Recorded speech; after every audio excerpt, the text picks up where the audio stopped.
to rule number 12. The most important remaining chapter is rule number 12.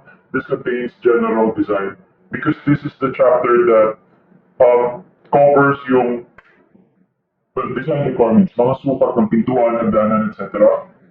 And this is the chapter that you probably will memorize the most kasi number one, ang daming dapat i-memorize. And number two, hindi siya pwedeng dalhin sa exam. Okay? So, if they ask about Rule 12, you would be answering it from memory. Okay? And they will probably ask about Rule 12 because it's an important chapter. So let's begin it. Okay, occupant load. I'll start with occupant load. Super basic concept. The occupant load is the maximum number of persons that can occupy a room, a floor, or an area. Okay, that's the occupant load. Hanggang ilang tao yung pwedeng mag-occupy ng floor na yon or ng buong building, may number yan. Okay? The idea is you shouldn't let more people in than this number because this is the safe number. Okay, any more than this, medyo dangerous na. Parang there's a chance na hindi makakalabas yung iba in case there's a fire. Hindi sila makakalabas quickly enough. Now, it would be dangerous to let more people in. Okay, you have to stop somewhere. So again, where do you stop? Hanggang ilang tao lang ang pwedeng papasukin sa sinihan or sa auditorium o ganyan-ganyan. Kung ano man yung occupant load. Okay? So how do you know what the occupant load is? The general rule is gagamitin mo yung occupant load factors in the next table to determine the occupant load. Basically, kunin mo yung floor area ng area, kunyari, sinihan. Sige, wag sinihan kasi may fixed yun eh. Pero sabihin natin na just a big room, I guess. Standing room or ganyan, walang fixed seats. Okay? Get the area of the space divided by the occupant load factor in the table, and then that's the maximum number of people that can occupy that space. I'll just show you the numbers. We've seen this before, I'm pretty sure. Pero, yan. So, building code, nakalagay, ito yung column that you want to look at, minimum area per occupant. Ang tawag dyan is occupant load factor. I don't think that the building code actually uses the term occupant load factor, pero sa fire code, ang tawag sa ganyang number, occupant load factor. So what are the occupant load factors for different uses? For dwellings, 28 square meters per person. Hotel and apartment, 18.6 per person. Classroom, 1.8 square meters per person. School, shop, and laboratories, 4.6 per person. Hospital, 8.4 per person. Store, depende sa floor. Ano floor ba? Kung basement and ground floor, 2.8 per person. Kung upper floor, 5.6 per person. Kung office, 9.3 per person. Or office space ng store, 9.3 per person. Kung auditorium, theater, or church, 0.65 per person. Okay. Again, how do you use these numbers? These numbers you can use in two ways. Now, the more obvious use is figuring out how many people you can allow to enter, say, the store. Kanya store. Ilang tao pwede sa ground floor? Kunin mo yung area ng ground floor divided by 2.8, that's going to tell you ilang tao pwede papasukin at mag-occupy ng ground floor. Kasi bawat isang tao dapat may 2.8 square meters of floor area. Okay? Pero sa upper floor, 5.6 ang factor. So 5.6 square meters per person. That means there should be fewer people upstairs than downstairs.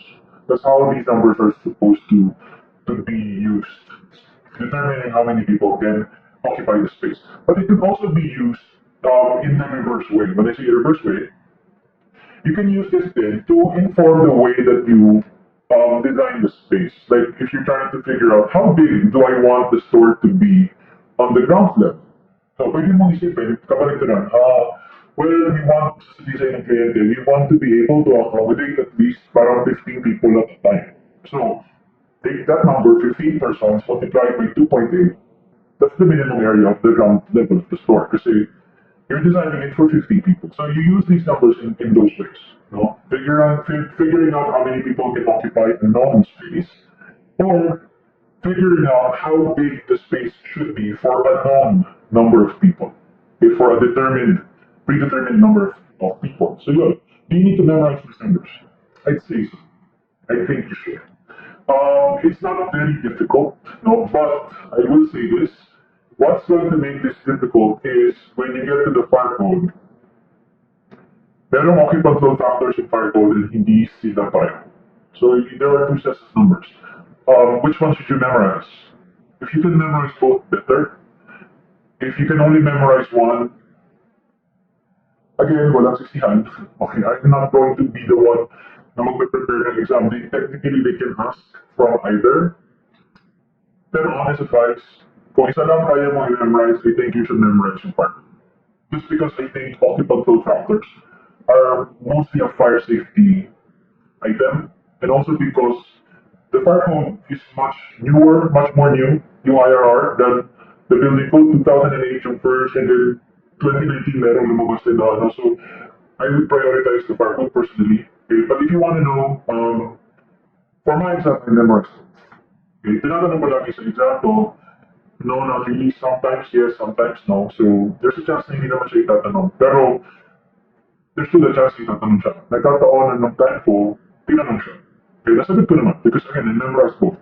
Medyo hassle, but again, nung lumabas siyang tanong, I think that's two questions, two points. Okay, let's talk about other things now. Number of exits. How many exits should buildings have? Building code ito, iba yung sinasabi ng fire code. Minsan iba sila ng sinasabi. Pero if we're just talking strictly about the building code, all buildings must have at least one exit, obviously. Okay? But the more people you have, the more exits you have to have. Okay? Pag sobrang dami ng tao, one exit is not going to be enough. Okay? So let's be more specific. Kung more than 10 yung occupants ng isang upper floor, then you have to have at least two exits. Kung more than 10. Okay? Kung between 500 to 999 na yung occupant load mo, tatlong exits na yan. Kung 1,000 or more na yung occupant load, 4 exits minimum. Okay? How about mezzanines? I hope you know what a mezzanine is. A mezzanine is like parang a floor in between two floors. Kaya meron kang double height floors so nag-introduce ka ng parang loft or something. That's a mezzanine. Okay? The thing with mezzanines is it's usually not very, there's usually no exit provided for the mezzanine itself. No, parang kumbaga, they usually don't treat it as a dedicated floor. And there's a chance na walang exit from the mezzanine. Meaning, there's a chance na kung nasa mezzanine ka at nagkaroon ng sunog, kailangan mong bumaba dun sa lower floor because the exit is there, not within the mezzanine. Again, I'm not saying bawal maglagay ng exit sa mezzanine. I'm just saying, madalas, or at least, hindi guaranteed na may exit sa mezzanine. And hindi siya nire-require. Sabi lang ng building code is this. Ang assumption ng building code is walang exit sa mezzanine. Okay, so what is this paragraph about? Nakalagay. A mezzanine floor bigger than 185 square meters or with more than 18 meters in any dimension shall have at least two stairways to an adjacent floor. Ang critical sa mezzanine pag nagkasunog is yung hagdanan that brings you from the mezzanine to the lower floor or to the high floor. Yung daan papunta sa main floor. Kasi we expect that the exit is in the main floor. Ang tanong dito ngayon is, understood, hagdanan yung daan, this is your way out, ilang hagdanan yung dapat itupayan. Okay? Essentially, what this rule is saying is, kung hindi naman malaki yung mezzanine, pwede na isa. Pero kung malaki yung mezzanine, dapat dalawa. Okay? Kailan kinoconsider ng malaki yung mezzanine? Nakalagay, pag more than 185 square meters, or longer than 18 meters in any dimension, that's a pretty big mezzanine. Please do two stairways. Pero kung hindi naman pinakalaking mezzanine, ang implication is, pwede ng isa. Okay? So yun yung sa mezzanine. Now let's talk about how to arrange exits. Again, the reason sometimes you have to have multiple exits is kasi daming tao. The more people there are, the more exits you have to have. That makes sense. And I think it also makes sense, it's obvious din dapat na these exits dapat magkakalayo yan. Okay? Because the point of having multiple exits is gusto mo may exit doon, may exit dito, may exit sa iba't ibang parts ng building. Having multiple exits that are located too close to each other defeats the purpose. Okay, medyo nawawalan ng sense, nawawalan ng point kasi, yeah, you have two exits nga, pero dikit naman sila, so parang one exit pa rin yun. Now, the thing is, sigan pa rin sila in one side. That's what this is about. Okay? You have to try to keep them as far away as possible, and there's a definite rule here. Okay, if two exits are required, the minimum distance between them is 1/5 of the perimeter of the room, okay, or the area. Kunin mo yung perimeter ng area, say yung floor na yan, take 1/5 of it, mga 20%, that's 20%. That's the minimum distance dapat between the two exits. Any less than that, we can say the two exits are too close to each other. Okay, dapat at least ganyan kalayo yung distance. Ganyan kalaki yung distance between them. How about if there are three or more? Okay, three or more are required. What's the minimum distance? Wala na nakalagay, nakalagay lang, arrange them a reasonable distance apart. Okay? When I first saw that actually when I was reviewing, I felt parang nakakatakot naman yan, arrange them a reasonable distance apart because what if hindi, what if hindi ako magaling as a designer and napag-defeat ko sila, parang ganyan. What if hindi, kasi this is a matter of life and death, no? Arranging the exits properly is a matter of life and death. So sometimes you'd worry na, parang ako na yung bahala, judgment call ko na to, what if mali ako? Okay, what if hindi tama yung design ko? It could result in life loss or at the very least injuries, right? So, you'd worry, but you shouldn't because we're pretty sure na paglalalayin mo yung tatlong exits na yun because of this next requirement. Meron tayong maximum travel distance to exits na tinatawag. No, maximum travel distance to exits. Ang idea dito is, wherever you are in the building, kapag nagkaroon ng sunog, there's always an exit close enough, reasonably close enough to where you are. You shouldn't have to run too far to get to the exit. Kahit saan pa yung part ng building. Okay? That's what this is about. Okay, so gaano kalayo yung sinasabi natin? Ano yung maximum allowable travel distance to the exit? Kung walang sprinkler system in building, if the building doesn't have any sprinkler systems, the maximum travel distance to exits is 45 meters only. If you have a sprinkler system, you can increase this maximum distance to 60. Okay, 60. Again, only if meron kang sprinkler system. The idea, again, is wherever you are, we guarantee you not longer than 60, not longer than 45, yung tatakbuhin mo to get to an exit. The building is designed that way, where you don't have to run longer than that. How do we measure this? Many students get confused by that. How do you measure this travel distance? From what to what? It's measured from any point in the building along the line of travel. Okay? Mas maganda actually yung pagpapaliwanag ng fire code kasi same idea lang naman eh. Nagkaiba lang sila ng numbers but the idea is the same. Pero the way that they describe it in the fire code is it's measured from the most remote point. I don't know if they actually use that word, but I think that's the simplest way to say it. Hanapin mo yung pinaka-remote, pinaka-liblib na lugar sa floor plan, the part that will require the longest travel distance. Once you figure out nasan yun, i-measure mo yung tatakbuhin ng tao in case doon siya nakatayo. Gano'n kalaking tatakbuhin niya to get to the closest exit. Pag lumagpas ka ng 60, pagsak pa, hindi yan pwede. Pagsak yung design niyan, mali yung design niyan, hindi yan building code compliant, hindi yan safe. What should you do? Reconfigure. Okay? Kunyari yun yan. You found a spot in the floor plan that will require you to run 70 meters. Okay, may sprinkler ka, pero 70 meters in travel distance. Hindi yan allowed. That's too long. Okay? So how do you fix that? Redraw the floor plan, baguhin mo yung shape, or if you can afford it, pagdagdag ka ng exits. Yun lang naman, either of the two. Reconfigure the shape so that this long distance does not exist. Hanggang 60 lang kasi pwede. Or, yeah, just add an exit. No? Para lang hindi siya tatakbo ng ganun kalaki. And add an exit closer to that remote point. So that's the idea. So that's why, going back to yung kanina slide, arrange the three exits reasonably, ikaw nang bahala, call mo na yan. I'm telling you, aayusin mo yan kasi bound ka to follow this rule. No, it shouldn't be longer than 60 or 45. Okay, next, exit doors. The exit door must swing in the direction of travel, meaning it should swing out. That's the simplest way to say that. It should swing out when serving an occupant load of 50 or more. Okay, furthermore, double acting doors. Pag sinabing double acting, ito yung double swing. It swings out, it swings in. Double acting doors should not be used as exits when the occupant load served is more than 100. Okay, in any case, all double acting doors must have a view panel of at least 1,300 square centimeters. Next type of locks.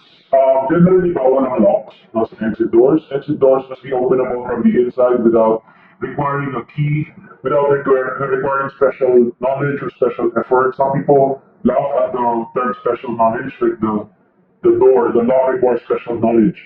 When they say special knowledge, it could be, passwords, padlock combinations, yung mga ganyan, hindi pwedeng ganun yung lock. No? Hindi pwedeng kailangan mo pong maghanap ng susi or kailangan mo pong malaman yung password, mga ganyan. It should be readily openable. Let's just talk about the size of the doorway used as exits. Okay? Minimum width ng doorway or door opening is 0.9. Minimum height ng doorway opening is 2 meters. The door should be able to swing by at least 90 degrees, 90-degree swing at least. And the maximum door leaf width is 1.2. Pretty straightforward. I'm sure you understand. Minimum width, minimum height, minimum swing. Yung pang-apat yung minsan nami-misunderstand ng iba, nami-misinterpret na parang bakit may maximum? Maximum door opening is 1.2. Parang why would you limit it in that way? Hindi ka siya stretcher, yung mga ganyan objection. Take note guys that this pertains not to the door opening but to the door panel or the door leaf. Okay? Nililimit lang natin is yung dapat ng isang door panel. Pero kung yung gusto mo overall yung doorway is wider, say 2.4 meters wide, no problem naman. Walang problem. Basta make sure dalawang door panel yan natin 1.2. Kasi hanggang 1.2 lang per panel. Okay? Ang bawal is yung isang door panel na 2.4 meters wide. Bawal yun. Kasi ang maximum is yun. So, but the doorway itself, the opening, no limit, walang maximum yun. Okay, some exit doors are also not counted as exit doors. Revolving doors, sliding doors, and overhead doors, they're not counted as exit doors. I think that's the better wording. They're not counted or considered as exit doors. Pwede mo siyang gamitin. I mean, pwede ka maglagay ng revolving door sa project mo, sliding door, overhead door. Pero FYI, kapag nagbigyo naman na tayo ng exit doors for compliance, hindi yan kasama sa bilang. Okay? Next, corridor. Minimum width in the building code is 1.1. Again, 1.1. Pwede ba na yung doors along the corridor swing out, meaning no obstruct yung corridor every time you open the door? Pwede naman, wag lang more than half now yung obstruction. Wag lang more than half of the corridor width. Next, dead ends. Maximum length of dead ends sa building code is 6 meters. Okay, 6 meters. I think, lang naman as the far point. Now we get to the stairway. Merong general requirements here. Ito yung mas broad on application, all buildings, except Group A, kasi may special rules sa Group A. Pero generally speaking, let's start with dapat ng hagdanan. Stairway width. 1.1 meter minimum if the occupant code is more than 50. 0.9 minimum if the occupant code is 50 or less. And 0.75 minimum if the occupant code is less than 20. These are the minimum stairway widths. Let's talk about the riser and the thread. Okay, the maximum riser is 200 millimeters, the minimum thread is 250 millimeters. So yung sinasabi ko kanina na 250 millimeters yung minimum thread requirement. Yung 200 na sinasabi ng Rule 7 for Group A dwellings, for Group A dwellings lang yun. So pag tinanong ka, parang general rule, anong sinasabi ng building code? Yan, 250. Okay, 250, hindi 200. Huwag ka magka 200 kapag hindi sinabing Group A dwelling. Mamali ang 200 na thread. Nagiging tama lang yan pag Group A dwelling. Sa building code, sa building. Pero, tama rin yung 200 actually kung BP to 20 yung basis. Pero BP to 20 is a different topic. Let's just focus on the building code. Okay? Next, headroom sa hagdanan, 2 meters. 2 meters measured from the nosing, 2 meters.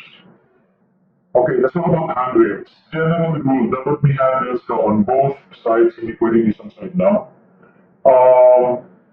In fact, bukod sa both sides, dapat yung may handrail ka pa daw sa gitna if the stairway is wider than 3 meters. Okay, so that's dapat may intermediate handrail ka or another handrail in the middle. As for the mounting height, 0.8 to 0.9 above the thread nosing, requirement or allowable height for handrails. The only exceptions to this rule are the following. So Group A or B occupancies, kung 1.1 or less, yung lapad ng hagdanan, pwede ng isang handrail lang. Reminder, Group A and B occupancies are residential. So pag residential occupancy, 1.1 meter wider less yung hagdan, pwede ng isang handrail lang. Also, kapag yung stairway mo is less than 4 steps, 3 steps lang yun, pwede nang walang handrail yun. Let's talk about aisles next. Okay? Aisles. Aisles leading to an exit shall be provided for all portions with some seats. Kapag yung room has seats and tables, like kunyari classroom, cinema, auditorium, or any room na may mga ganyan, dapat may aisle. Pag sinabing aisle, ito yung, kumbaga sa sinihan, di ba, nakikita niyo yung parang may daanan sa gitna, assuming na isa lang daan. May daanan sa gitna, pero usually, meron sa gitna, tapos meron pa sa dalawang gilid. May daan sa gitna, at sa dalawang gilid, na walang naka-install na seat, kasi nga daanan yung tao. Okay? Yun yung aisle. Basically, ang sinasabi nitong first bullet point is, hindi pwede yung buong floor area tinagtad mo ng upuan. Mag-iwan ka ng blank space that will serve as daanan. Yun yung aisle. Okay? Now, let's talk about the aisle. The questions we want to settle here are, gaano ba dapat kalapad yung aisle, and ilang aisles ba dapat? Kasi obvious naman na kailangan ng aisle. Pero ang tanong, gaano kalapad? And ilan? Kasi pwede bang isa lang sa gitna? Kailangan ba talaga meron pa sa dalawang gilid? Pwede bang dalawang gilid na lang, wala na sa gitna? That's what we're trying to understand. So let's begin.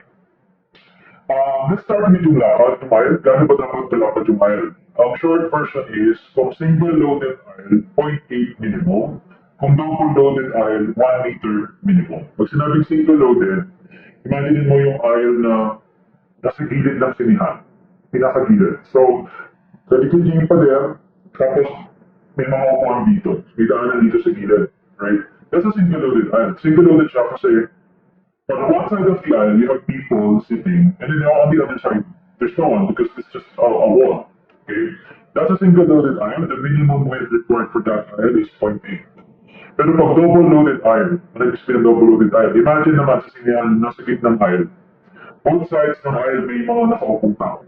That's a double loaded aisle. The minimum width for that is 1 meter. So simple enough, right? Last thing about width of the aisle, this is the only complication. Yung sinasabi natin 0.8 minimum and 1 meter minimum, we measure this at the point farthest from the exit. Kunyari, pumasok ka sa likod, yung entrance ng cinema is nasa likod, tapos ang harap is yung screen, ang likod is yung likod. So doon ka pumasok, nandun yung exit sa likod.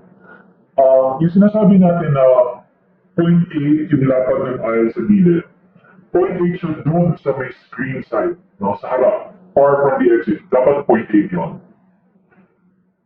What this is saying is, yung aisle na yan, 0.8 doon, tapos as you walk towards the exit, habang naglalakad ka pupunta sa likod, dapat unti-unting lumalapad yung aisle, okay? Unti-unti siya dapat lumalapad. If you're thinking trapezoid, so parang trapezoid ba yung shape niya in plan? Yes, exactly, parang trapezoid siya in plan. Okay, parang siya trapezoid in plan. 0.8 sa pinakadulo, tapos habang naglalakad ako sa exit, dapat lumalapad siya ng lumalapad. Ang idea kasi is, doon sa dulo, konting tao lang yung natatayo doon kasi yung mga front row people lang yung gagamit mo. Pero, pag naglalakad ka na towards the exit, kunyari, tapos na yung showing, or nagkasunog, no? Huwag naman sana, pero kunyari nagkasunog, mas maraming tao yun nasa may exit So, dapat mas malapad talaga yung aisle in that portion. So, it makes sense. No, it makes sense. Ang tanong na lang ngayon is, so we understand dapat lumalapad siya. Pero ano yung rate of widening? How much wider? Hanggang kalapad dapat? Every meter that you walk towards the exit, dagdagan mo raw yung lapad ng 30 mm. Okay? A little bit over an inch. No? Every meter, make it wider, 30 mm. Walk another meter, make it also wider. So it's a very minimal amount that you're adding. Okay? And it's very subtle. No? Hindi siya like sobrang sharp na trapezoid. No? It's a very subtle trapezoid. But yes, the longer the aisle is, the more noticeable the widening is. Kung may lang yung aisle, you probably won't notice, baka ang dating sa'yo is straight lines yan. But the longer it is, the more noticeable it becomes na, okay, medyo madami ka na nadagdag sa bandang dulo. Mapapansin mo na talaga, wider you want. Again, the widest part should be the part closer to the exit. Okay? Kasi mas maraming tao doon. Okay, so that's the first part. Let's go to the second part of the aisle. The next question is, how many aisles do you need to have? Pwede bang sa gitna na? Kailangan ba mayroon pa sa dalawang gilid? Pwede bang wala na lang sa gitna? Both sides na. Ito kasi yung rule. It's up to you actually. Bahala ako paano mo gustong gawin. Pero ito lang yung limitations mo. Okay? Between a wall and an aisle, you can only have 7 seats. Okay? Between a wall and an aisle, 7 seats. Between 2 aisles, you can have 14 seats. So imagine, sino yan? Meron kang aisle sa gitna. Wala kang aisle sa gilid. So kumbaga yung upuan nakasagad sa pader. Ano yung condition na yun? Yun yung wall and aisle condition. Ilang upuan lang ang pwede dyan? 7 seats lang dito, 7 seats din sa kabila. Okay? If you need more seats, magdagdag ka ng aisle. Kaya kung aisle to aisle, may aisle ka sa gitna, may aisle ka pa sa dalawang gilid. So, we're now, ang condition na ngayon is hindi wall to aisle. Aisle to aisle na yan kasi may aisle ka sa gitna, may aisle ka sa gilid, aisle to aisle na yan. Ilang upuan between the two aisles? 40. Okay? So yun lang. Okay? Can the aisle be sloping? 1:8, yung allowed ng building code? Yeah, pwede naman. FYI, can't do that because even though the building code allows you, BP 344 will not allow you to do that. No, 1:12, so BP 344. And last thing, travel distance to an exit by an aisle shall not be greater than 45 meters. What is this about? Ibang usapan kasi kapag may seats and tables and merong aisles. Now, kanina sabi natin, 45 and 60, the assumption was you could run straight to the door. You could take the shortest path to the door and get to the exit. Sa sinihan, hindi kasi siya ganun kasimple. Sa sinihan, you are restricted by the seats. Now, they're in the way. You can only walk sa aisle. You're restricted by the other people that are in there with you. And, yeah, but most importantly, you're restricted talaga. Your movement is restricted by the configuration of the aisle. We don't expect you to be able to run sa seating area. Doon ka lang sa aisle. Tatakbo. So, anyway, probably for that reason, no, hindi masyadong mabilis lumabas. The maximum travel distance is 45. May sprinkler ka man or wala, 45 talaga ang nakalagay sa building. Okay, next, last na to. Ito, I won't spend too much time on this one. Sabi natin, between two aisles, maximum number of seats is 14. We said that. Can you increase that to say 30? The answer is yes. You can actually increase that to up to 30, which is a staggering number. That's more than twice 14, no? 14 times 6, 20, ito 30 pa. Pwede mong gawin na 30 between two aisles if you're willing to pay the price. What's the price? Same price. Exit doors, you have to have many, okay? One pair of doors for every 5 rows of seats. You have to be generous with the seat distance, so 1 meter back to back, which is actually bigger than the usual, mga 800 something lang usually, 800 mm. Make it 1 meter. And dapat malaking exit doors mo, 1.7 meters wide. This is the price. If you're willing to pay this, sure, you can increase to 30. If you cannot do this, and there's a good chance you can, this is a lot of requirements. Default that to 40. Okay, yun lang yun.